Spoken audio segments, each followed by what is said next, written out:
Nagpositibo sa toxic red tide ang ilang baybayin sa Visayas at Mindanao ayon sa Bureau of Fisheries and Aquatic Resources o BFAR. Iwasan daw muna ang pagkain ng anumang uri ng shellfish at alamang na galing sa Dawis at Tagbilaran sa Bohol, Dumangkilas Bay sa Zamboanga del Sur, pati na rin sa San Benito sa Surigao del Norte.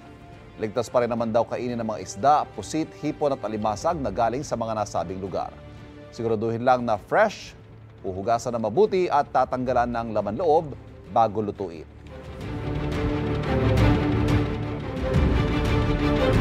Kapuso, para laging una ka sa mga balita, bisitahin at mag-subscribe sa GMA Integrated News sa YouTube. Sa mga kapuso abroad, samahan nyo kami sa GMA Pinoy TV at sa www.gmanews.tv.